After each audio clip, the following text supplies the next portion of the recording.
అండి, welcome back to Priya's kitchen. ఈ రోజు మన రెసిపీ వేడి వేడి క్రిస్పీ వడలు. ఇవి బొబ్బరి వడలు అండి. తింటే చాలా రుచిగా ఉంటాయి. చేసుకునే విధానం కూడా చాలా సింపుల్. దీనికోసం ఒక కప్పుతో ఇలా బొబ్బర్లు తీసుకోవాలి. ఇవి చిన్న సైజు బొబ్బర్లు. ఇందులో 2-3 రకాలు ఉంటాయి. కాస్త పెద్దగా ఉంటాయి, బ్రౌన్ కలర్లో కూడా ఉంటాయి. నేను తీసుకున్నవి తెల్ల బొబ్బర్లు, చిన్న సైజువి. ఒక కప్పు తీసుకున్నాం కదా, వాటిని ఇలా ఒక బౌల్లో యాడ్ చేసుకోవాలి. ఇలా యాడ్ చేసిన తర్వాత ఒక 2 సార్లు వీటిని వాటర్ పోసి బాగా క్లీన్ చేయాలి. క్లీన్ చేసిన తర్వాత ఇందులో మంచి వాటర్ పోసి వీటిని ఒక 2 గంటల సేపు నాననివ్వాలి. వాటర్ని మీరు 3 వంతుల వరకు వాటర్ పోయాలండి. ఇవి నాని మనం వాటర్ ఎంతైతే పోసామో అంతవరకు ఇవి వచ్చేస్తాయి. ఇవి నానడానికి మనకి 2 గంటలు టైం పడుతుంది. 2 గంటలు నానిన తర్వాత మీకు మరలా చూపిస్తాను. అంతవరకు వీటిని పక్కన పెట్టేసుకుందాం. 2 గంటల తర్వాత చూడండి, మనం వాటర్ ఎంతైతే పోసామో అంతవరకు ఈ బొబ్బర్లు వచ్చేస్తాయి. ఇందులో ఉన్న వాటర్ని వంపేసి మరలా 2 సార్లు వాటర్ పోసి వీటిని బాగా నీట్గా క్లీన్ చేసుకుని ఇలా రెడీ చేసి పక్కన ఉంచుకోవాలి. ఇప్పుడు ఒక చిన్న మిక్సీ జార్ తీసుకుని అందులోకి 2 ఇంచుల అల్లం, ఒక 3-4 పచ్చిమిరపకాయలు యాడ్ చేసి ఇలా గ్రైండ్ చేసుకోవాలి.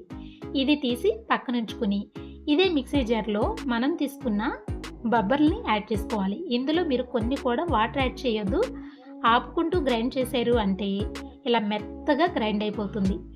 ఫస్ట్ బ్యాచ్ని మీరు అలా మెత్తగా గ్రైండ్ చేయాలి. సెకండ్ బ్యాచ్ని ఇలా బరకగా గ్రైండ్ చేయాలి. ఈ రెండింటిని ఇలా బాగా కలిపేసుకోవాలి. ఇలా గ్రైండ్ చేయడం వల్ల మీకు వడ షేపు చక్కగా వస్తుంది. ఇలా రెడీ చేసుకున్న ఈ పిండిలోకి ఇప్పుడు మనం 1 టేబుల్ స్పూన్ జీలకర్ర యాడ్ చేసుకోవాలి. తర్వాత టేస్ట్కి సరిపడా సాల్ట్ యాడ్ చేసుకోవాలి. తర్వాత మనం గ్రైండ్ చేసుకున్నాం కదా పచ్చిమిరపకాయలు, అల్లం పేస్టు, ఈ పేస్ట్ని 1 టేబుల్ స్పూన్ యాడ్ చేసుకోవాలి. కారం అనేది అసలు యాడ్ చేయొద్దండి. ఈ పేస్ట్తోనే మనకి వడలు చాలా బాగుంటాయి. తర్వాత సన్నగా కట్ చేసుకున్న 1 ఆనియన్ యాడ్ చేయాలి. తర్వాత ఇందులోకి సన్నగా కట్ చేసుకున్న కొంచెం పుదీనా, కొంచెం కరివేపాకు, కొద్దిగా మునగాకు కూడా యాడ్ చేసుకోవాలి. మునగాకు ఉంటే తప్పనిసరిగా యాడ్ చేయండి, హెల్త్కి చాలా మంచిది. ఇలా అన్నీ యాడ్ చేసిన తర్వాత ఈ పిండిలో ఉన్న తేమతోనే మనం దీన్ని చక్కగా కలిపేసుకోవాలి. ఇందులో నేను కొన్ని కూడా వాటర్ యాడ్ చేయలేదు. వాటర్ యాడ్ చేయకుండా పిండి ఇలా ఉంటేనే మనకి వడ చక్కగా వస్తుంది. ఇలా రెడీ చేసుకున్న దీన్ని పక్కన ఉంచుకోవాలి. ఈలోపు మనం స్టవ్ ఆన్ చేసుకొని ఒక ప్యాన్ పెట్టుకుని డీప్ ఫ్రైకి సరిపడా ఆయిల్ యాడ్ చేసుకుని ఆయిల్ని బాగా వేడెక్కనివ్వాలి. వేడెక్కిన తర్వాతే మనం ఈ పిండిని కొద్దిగా ముద్దలాగా చేసుకుని ఇలా వడలాగా ప్రిపేర్ చేసుకోవాలి. ఇలా చేసుకున్న ఈ వడని ఆయిల్లో స్లోగా డిప్ చేసుకోవాలి. వడ అనేది మనకి ఎక్కడ కూడా విడిపోకుండా చక్కగా వస్తుందండి. పిండిని నేను చేసినట్టు కనుక మీరు చేశారు అంటే చక్కగా ప్రిపేర్ చేసుకోవచ్చు. వడ చేయటం మీకు ఇలా రాలేదు అనుకోండి, అరిచేతిలో ఈ పిండి ముద్దని యాడ్ చేసి ఇలా స్లోగా కొంచెం ఒత్తుకుని వడ షేప్ని ఇలా రెడీ చేసుకోవచ్చు. ఇలా చేసుకున్న దీన్ని ఆయిల్లో డిప్ చేసుకోవచ్చు. చక్కగా వస్తాయండి. ఆయిల్ బాగా కాగిన తర్వాతే మీరు వీటిని యాడ్ చేసుకోండి.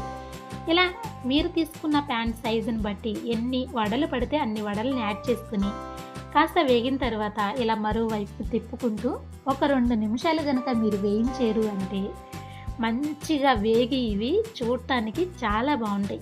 కాస్త క్రిస్పీగా వేగినాయి అంటే తినేటప్పుడు చాలా రుచిగా ఉంటాయి. ఇవి వేగుతాయి కానీ ఆయిల్ని అస్సలు పీల్చవండి. బొబ్బర్లుతో మీరు ఏ రెసిపీ చేసినా కూడా ఆయిల్ని అస్సలు పీల్చదు. చాలా టేస్టీగా ఈ వడల్ని మీరు ప్రిపేర్ చేసుకోవచ్చు. ఇలా వేగిన తర్వాత ఒక ప్లేట్లోకి ఇవి తీసేసుకోవాలి. సేమ్ ఇదే విధంగా వడల్ని ప్రిపేర్ చేసుకుని 2-3 బ్యాచ్ల కింద యాడ్ చేసుకుంటూ ఈ వడల్ని ఆయిల్ నుంచి తీసేసుకోవాలి. అంతే అండి, ఎంతో ఈజీగా చాలా టేస్టీగా తక్కువ ఆయిల్ పీల్చుకుని ఈ వడలు తినేటప్పుడు ఎంత రుచిగా ఉంటాయో. సర్వింగ్ బౌల్లో యాడ్ చేసినప్పుడు చూడండి ఎంత కలర్ఫుల్గా ఉన్నాయి. తినేటప్పుడు చాలా క్రిస్పీగా ఉంటాయి. ఇవి చల్లారిన తర్వాత కూడా అస్సలు గట్టిపడవు. ఈ టేస్టీ రెసిపీని మీరు తప్పకుండా ట్రై చేయండి. మీరు చేసేటప్పుడు మన ఫుల్ వీడియో చూసి సేమ్ ఇదే విధంగా మీరు ఫాలో అయ్యారంటే మంచి రెసిపీని మీరు ఎంజాయ్ చేస్తారు. ఈ వీడియో మీకు నచ్చిందా? నచ్చితే మన వీడియోకి లైక్ చేయండి. మీకు తెలిసిన వారికి, మీ ఫ్యామిలీ మెంబర్స్కి మన వీడియోలు షేర్ చేయండి. మీరు చేసినప్పుడు మీరు ఎలా చేయగలిగారో ఫీడ్‌బ్యాక్ ఇవ్వటం మర్చిపోవద్దు. వీడియోకి తప్పకుండా లైక్ చేయండి.